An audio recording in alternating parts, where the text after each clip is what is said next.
The lie of free will, what they never told souls in the Matrix. The illusion of choice. From the moment we are born, we are taught that we are free. Free to think, free to feel, free to decide. We grow up hearing phrases like follow your dreams, and you can be anything you want. These ideals are noble, empowering even, but they are built on a foundation of illusion. In the Matrix, the concept of free will is carefully woven into the control system. It's a carrot dangled just out of reach, a mirage that keeps the soul believing it's in charge while it's being silently herded by forces unseen. But what is free will, truly? Is it the freedom to choose which job to take, whom to marry, or what color shirt to wear?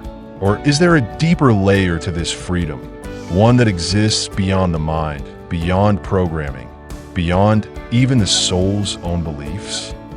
We begin here because understanding the illusion is the first step to seeing through it.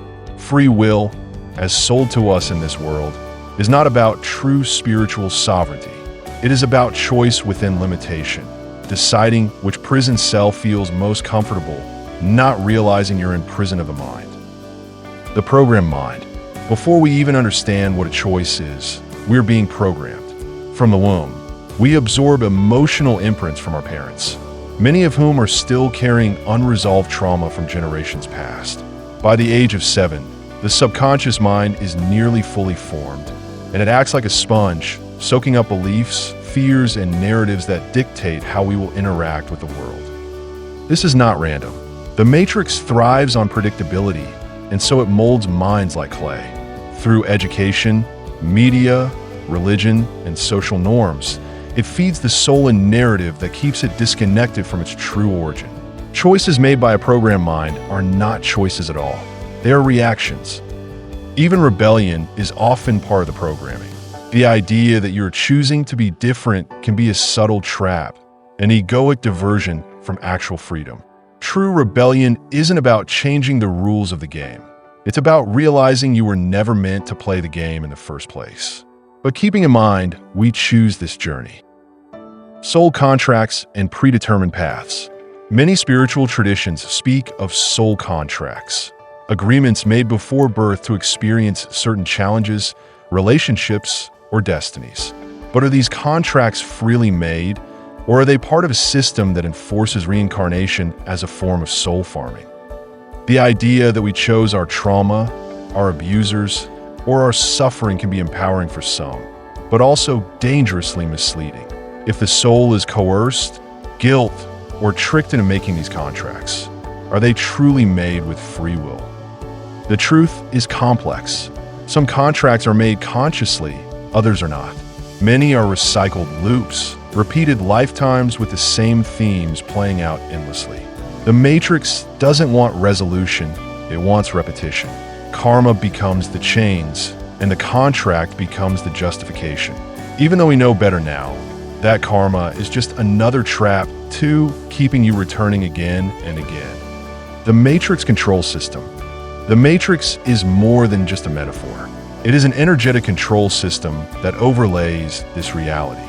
It is constructed through frequency manipulation, false light hierarchies, and inorganic timelines. It masquerades as life itself. In this system, free will is reduced to a marketing slogan. You're given options, but never liberation. You can vote for one puppet or another. You can consume this product or that one. You can chase dreams, but only if they align with the system's boundaries. It rewards compliance with comfort and punishes deviation with suffering. But suffering, too, is part of the trap. It keeps the soul caught in cycles of seeking, striving, and surviving, never truly realizing its nature as source embodied. The fork in the code.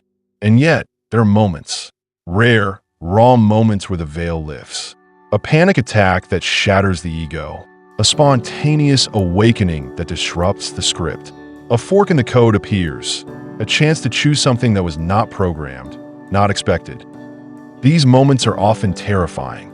The familiar dies and the unknown beckons. The Matrix will throw everything it has to pull you back into the program. Fear, doubt, shame. It'll try to convince you that the old ways are safer. But if the soul listens, truly listens, it will begin to see that these forks in the path are not accidents. They are the remnants of true while breaking through the illusion.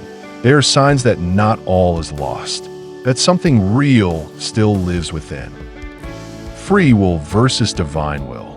Here lies the paradox. If we're all fragments of Source, and Source is the all, then is anything truly our will? Or is free will simply the expression of divine will through individuated perspective? This is where ego must die. The idea that we're separate from Source, from the infinite, is what fuels the illusion of control. True freedom does not come from the ego's ability to choose. It comes from surrender to the truth that there is no separation. Divine will is not about submission to a higher authority. It is about alignment with your highest essence, your soul's blueprint. When ego and soul merge, when the noise fades, when presence is pure, free will becomes indistinguishable from divine will. You are not doing life anymore. You are life itself unfolding. The false light trap. Many who awaken in the matrix fall into a more deceptive trap, the false light. It appears as truth. It offers comfort, community, and a sense of purpose, but it is still a control mechanism. Ascended masters, angelic hierarchies, even spiritual guides can be co-opted into the matrix's architecture. They preach free will, but demand obedience. They offer healing, but demand contracts. They cloak enslavement in light.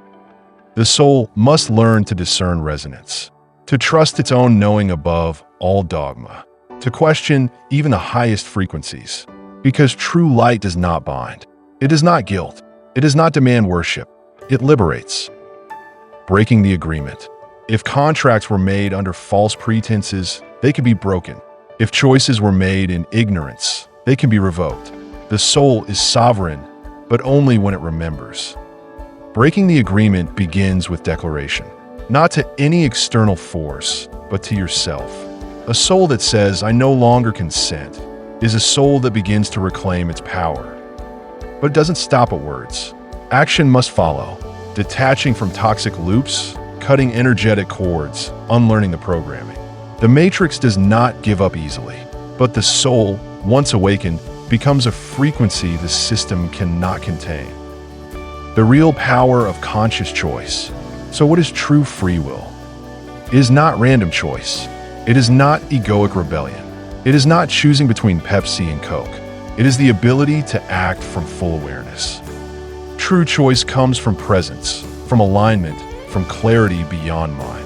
It arises from the still point where the soul meets the infinite. In that space, the soul doesn't react, it creates. This is what the matrix fears, a being who chooses not from programming, but from truth. Not from trauma, but from purpose. Not from fear, but from source. Liberation beyond the matrix.